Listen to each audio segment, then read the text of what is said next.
tumefanya sisi viongozi wenu wa serikali kwa ajili yenu, kuhakikisha hawa ushirika wanatoka, kwa sababu ushirika ni serikali na ardhi ni ya serikali. Kwa hiyo tuwaombe watoe hizo. Mwisho, Mungu ametujalia, ametukubalia, ametupenda, hawa wakaingia, wakarudi chini na ile kamati ikakaa. Haya ndiyo maamuzi sasa ya mahakama ambayo yamefikia. Na mimi nataka niwaambie ndugu zangu, hiyo hati wameshaletea pale na tumeshazungumza, na jambo hili tulimueleza Mheshimiwa Waziri Mkuu wakati amekuja kwenye ziara yake. Ninachotaka leo kuja kusema tumalize mgogoro kwa wale wawakilishi wenu.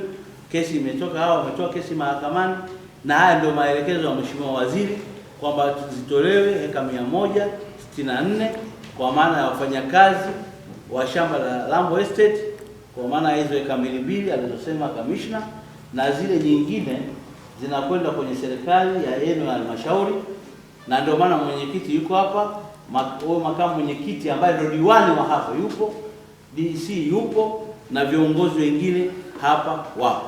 Ili jambo tuwe tumelimaliza, na mimi nataka niwaombe sana mtoe ushirikiano na hawa watu ambao nyie mtawachagua.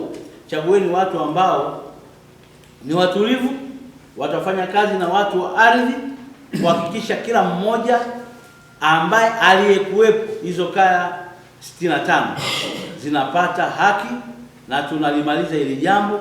Tunakaa kwa amani, tunaendelea kuishi kwa amani ili tumalize hii migogoro. Chama cha ushirika ambacho ndio wamiliki hati yao ya shamba hili ambao ni 12267 yenye ekari 1308.5. Chama cha ushirika ndicho ambacho ni wamiliki kwa mujibu wa sheria, lakini baada ya makubaliano ikakubalika kwamba eka 164 zimegwe kwenye shamba lao kwenye ile hati na zitolewe, na hivyo chama cha ushirika walielekezwa kwamba wakabidhi hati hiyo kwa serikali.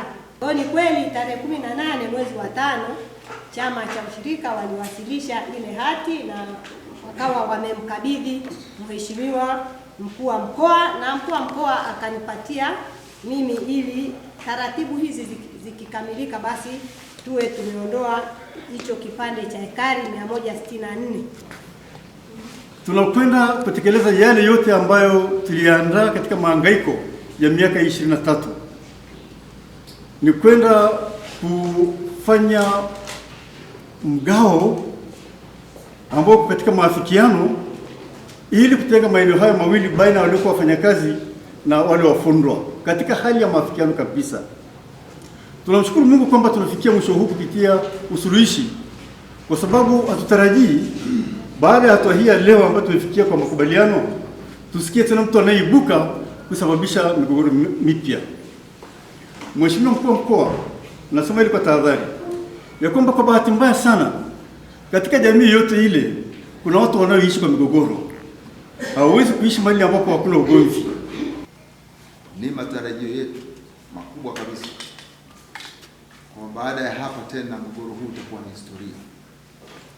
Hatutarajii tena kuja kusikia mgogoro huu unafumuka tena upya. Itakuwa ni kitu cha ajabu kabisa, kwa sababu mgogoro ni balaa, mgogoro ni laana. Hakuna mtu ambaye anapenda mgogoro, na sehemu yenye mgogoro tafsiri yake ni kwamba hata baraka za Mwenyezi Mungu zinakimbia. Sisi wananchi wa Lambo tuna imani na serikali yetu na tumeshukuru na kufurahi sana kwa ajili ya kupatiwa heka 2. Mgogoro wa Lambo tumeumaliza, umemalizika. Asanteni. Tunashukuru sana.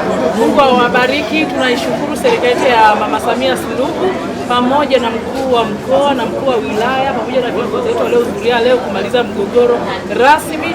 Mungu awatunze, awabariki, maana serikali tumeiona kuwa inajua wanyonge, na Mungu ametubariki kwa kweli, tumebarikiwa.